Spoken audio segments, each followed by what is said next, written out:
नमस्कार। पौष पुत्रदा एकादशी की व्रत कथा।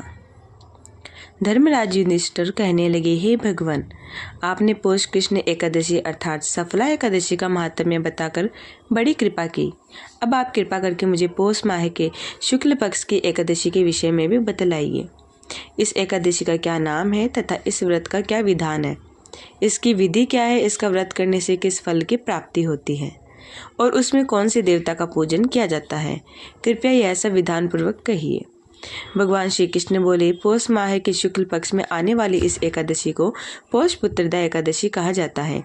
इसमें भी नारायण भगवान की पूजा की जाती है और विधि पूर्वक इस व्रत को करना चाहिए। इस चर और अचर संसार में पुत्रदा एकादशी के व्रत के समान कोई भी दूसरा व्रत नहीं है। इसके पुण्य से मनुष्य तपस्वी, विद्वान और लक्ष्मीवान होता है। मैं इसकी कथा कहता हूँ, सो तुम ध्यानपूर्वक सुनो। भद्रावती नामक नगरी में सुकेतु मान का एक राजा राज्य करता था। उसके कोई पुत्र नहीं था। उसकी स्त्री का नाम शैव्या था। वह निपुत्री होने के कारण सदैव चिंतित रहती थी।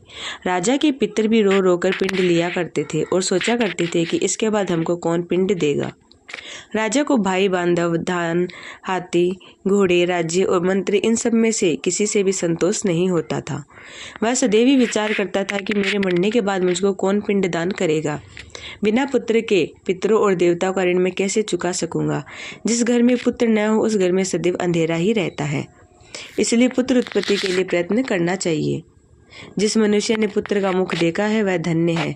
उसके इस लोक में यश और परलोक में शांति मिलती है, अर्थात दोनों लोग सुधर जाते हैं।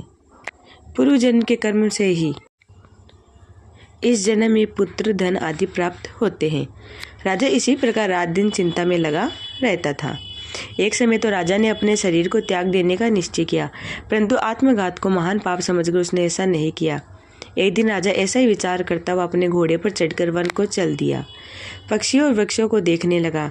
उसने देखा कि वन में मृग, व्याघ्र, सुअर, सिंह, बांदर और सर्प आदि सब भ्रमण कर रहे थे। हाथी अपने बच्चों और हथिनियों के बीच घूम रहा था। इस वन में कहीं तो गीदड़ अपने कर्कश स्वर में बोल रहे थे, कहीं उल्लू ध्वनि कर रहे थे। वन के दृश्य को देखकर राजा सोच विचार में लग गया। इसी प्रकार आधा दिन बीत गया। वह सोचने लगा कि मैंने कई यज्ञ किए, ब्राह्मणों को स्वादिष्ट भोजन से तृप्त किया, फिर भी मुझको दुख प्राप्त हुआ क्यों। राजा प्यास के मारे अत्यंत दुखी हो गया और पानी की तलाश में इधर उधर फिरने लगा। थोड़ी दूरी पर राजा ने एक सरोवर देखा। उस सरोवर में कमल खिले थे तथा सारस, हंस, मगरमच्छ आदि विहार कर रहे थे।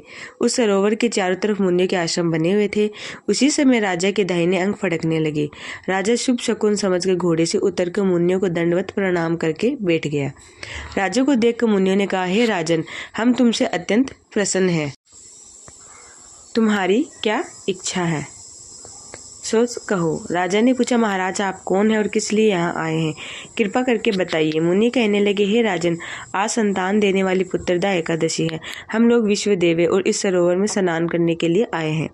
यह सुनकर राजा कहने लगा कि महाराज, मेरी भी कोई संतान नहीं है। यदि आप मुझ पर प्रसन्न है तो एक पुत्र का वरदान दीजिए। मुनि बोले, हे राजन, आज पुत्रदा एकादशी है, आप अवश्य ही इसका व्रत करें। भगवान की कृपा आप पर अवश्य ही होगी और आपके घर में पुत्र होगा। मुनि के वचनों को सुनकर राजा ने उसी दिन एकादशी का व्रत किया और द्वादशी को उसका पारण किया। इसके पश्चात मुनियों को प्रणाम करके महल में वापस आ गया। कुछ समय बीतने के बाद रानी ने गर्भ धारण किया और 9 महीने के पश्चात उन्हें एक पुत्र हुआ।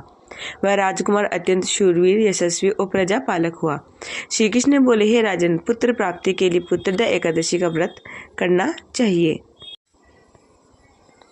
जो मनुष्य इस महात्म्य को पढ़ता है या सुनता है उसे अंत में स्वर्ग की प्राप्ति होती है। यहीं पर हमारी पुत्रदा एकादशी की व्रत कथा समाप्त होती है। आशा करती हूँ आपको मेरी वीडियो पसंद आई होगी। आप मेरे चैनल को जरूर सब्सक्राइब कीजिएगा ऐसे ही कथा और कहानी सुनने के लिए। धन्यवाद।